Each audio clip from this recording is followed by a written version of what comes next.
सोनम चंद।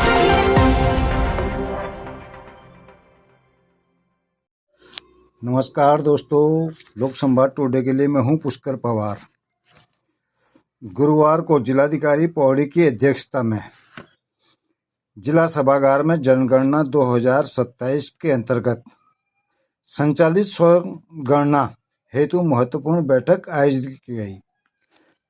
जिलाधिकारी ने जानकारी देते हुए बताया कि स्वगणना की व्यवस्था एक सरल, पारदर्शी और सुविधाजनक माध्यम है जिसके माध्यम से वे घर बैठे ही अपनी जानकारी पोर्टल पर दर्ज कर सकते हैं। उन्होंने जनता को आश्वस्त करते हुए कहा कि जनगणना पोर्टल पूर्णतः सुरक्षित है तथा नागरिकों की व्यक्तिगत जानकारी की गोपनीयता का पूर्ण ध्यान रखा गया है। तो आइए चलते हैं, देखते हैं, सुनते हैं कैसे करें घर बैठे ही हम अपने परिवार की स्वगणना।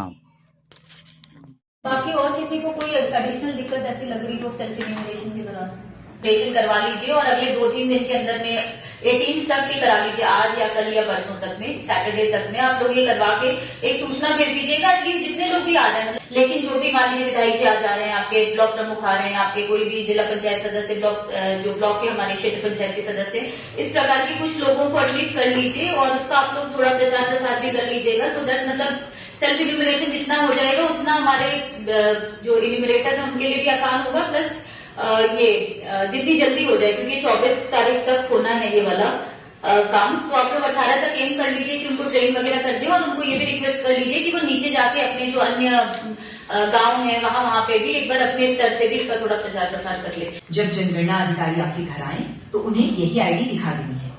तो आपने ऑनलाइन फॉर्म भर दिया, आईडी भी मिल गई। अब आगे क्या है? अब आता है आखिरी और सबसे जरूरी कदम, वेरिफिकेशन यानी सत्यापन। इसके लिए एक सरकारी जनगणना अधिकारी, जिन्हें प्रगणक भी कहते हैं, आपके घर आएंगे। उनका काम बस ये पक्का करना है कि जानकारी सही है और कोई भी घर गिनती से छूटा तो नहीं है। जब वो आए तो आपको बस अपनी 11 अंकों वाली ऐसी आईडी उन्हें देनी है। वो अपने रिकॉर्ड से इसका मिलान करेंगे। अगर आईडी मैच हो गई तो बस आपका काम वहीं पूरा हो गया।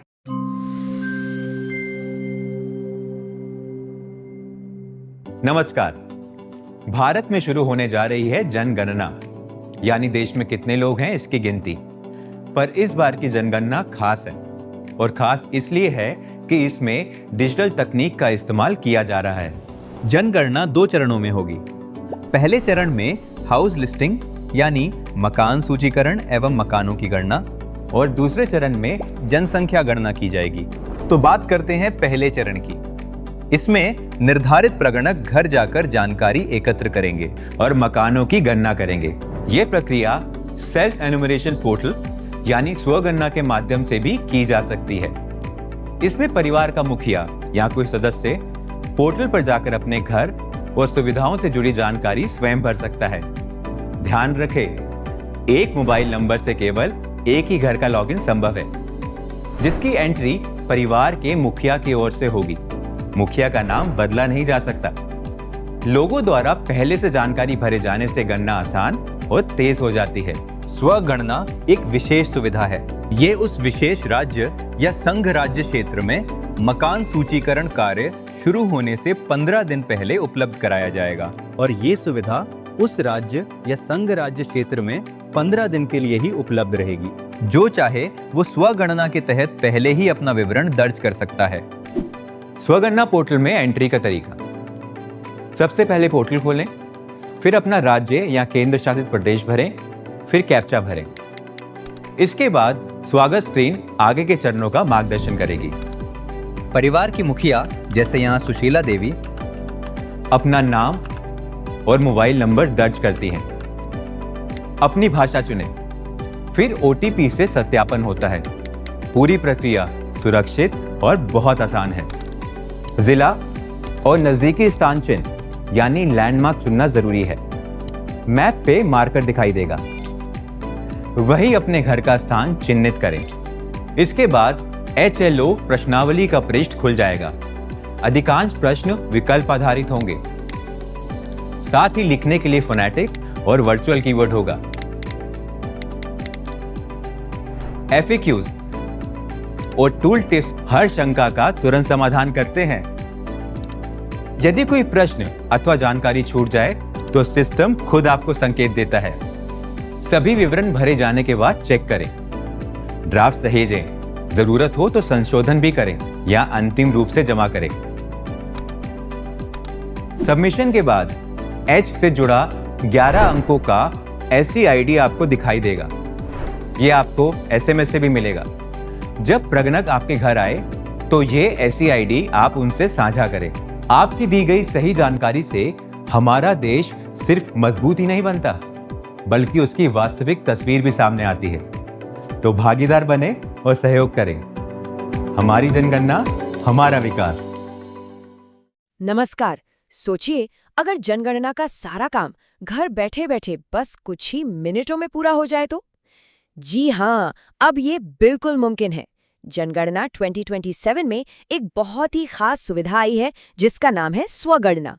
चलिए आज इसी के बारे में सब कुछ जानते हैं और देखते हैं कि ये कैसे काम करती है। तो आज हम क्या क्या बात करने वाले हैं? पहले तो ये समझेंगे कि जनगणना हमारे विकास के लिए क्यों जरूरी है। फिर जानेंगे कि ये स्वजनगणना आखिर है क्या।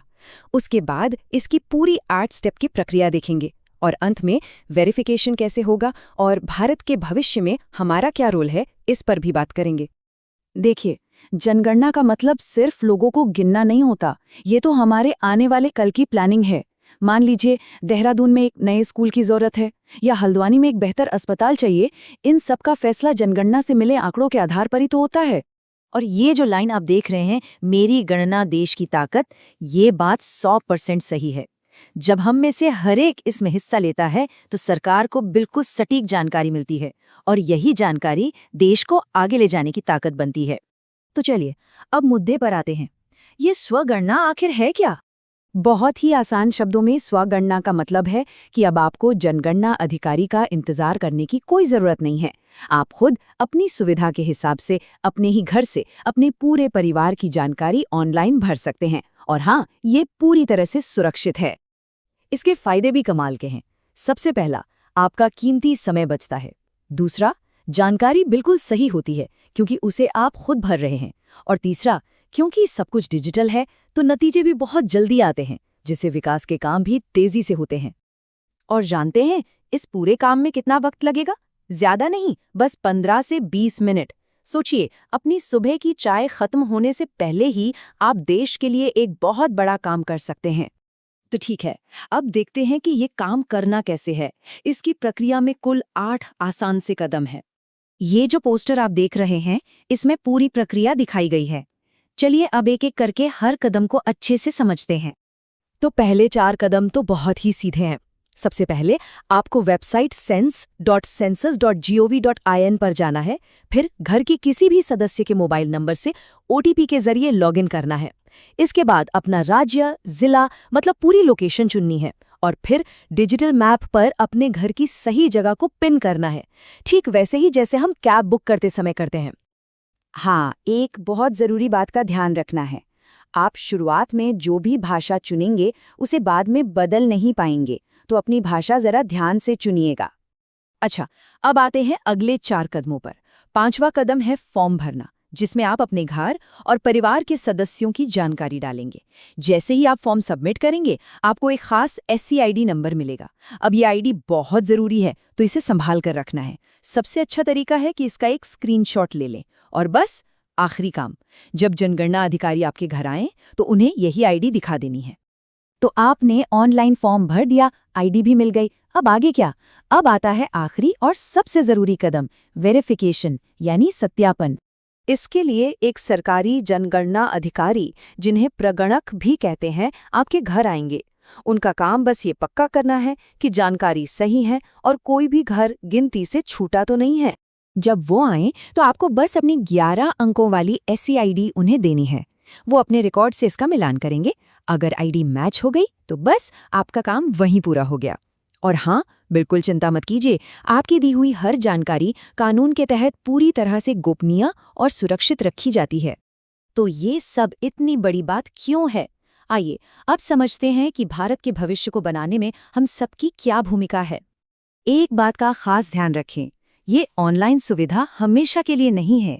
ये सिर्फ 15 दिनों के लिए खुलेगी और वो भी जनगणना अधिकारियों के घर घर आने से ठीक पहले। तो ये एक सुनहरा मौका है जिसे हमें गंवाना नहीं है। और ये तारीखें तो आप कहीं लिख ही लीजिए। पोर्टल 10 अप्रैल 2026 को खुलेगा और 24 अप्रैल को बंद हो जाएगा। यानी हमारे पास अपनी जानकारी भरने के लिए सिर्फ 15 दिन होंगे। आपकी दी हुई एक एक छोटी सी जानकारी हमारे देश का आने वाला कल तय करेगी। तो सवाल बस एक ही है, क्या हम सब एक जिम्मेदार नागरिक होने की अपनी भूमिका निभाने के लिए तैयार हैं? चलिए इस बार मिलकर भारत के भविष्य को और बेहतर बनाते हैं। ये आज जो जनगणना भी यहाँ पे गतिमान है, जो हाउस होल्ड सर्वे का स्टेज अभी चल रहा है और साथ में सेल्फ इन्यूमरेशन भी चल रहा है, इन सभी के बारे में एक विस्तृत समीक्षा बैठक भी की गई और साथ में लोगों को भी जानकारी दी गई। हमारे सम्मानित जनप्रतिनिधि भी कुछ यहाँ पे उपस्थित हुए थे, उनके साथ भी ये जानकारी साझा की गई, उन्हें वीडियोज भी दिखाए गए और ज्यादा से ज्यादा सेल्फ इन्यूमरेशन के लिए प्रोत्साहित किया गया, क्योंकि केवल 24 अप्रैल तक ही ये सेल्फ इन्यूमरेशन का काम किया जा सकता है। इसलिए इसका अधिक से अधिक प्रचार प्रसार करें और कोशिश करें कि सेल्फ इन्यूमरेशन में ही आपका जनगणना हो जाए अभी फिलहाल, जिससे कि आपका जब संगणक या जब इन्यूमरेटर आपके घर पे आए तो फिर आपका ज्यादा समय वहां पे वेस्ट ना हो, और जो इसके साथ में ऐसी आईडी जनरेट होती है उसको भी सुरक्षित रखें। तो इसी के साथ मेरा सभी से निवेदन रहेगा कि अधिक से अधिक सेल्फ इन्यूमरेशन करें।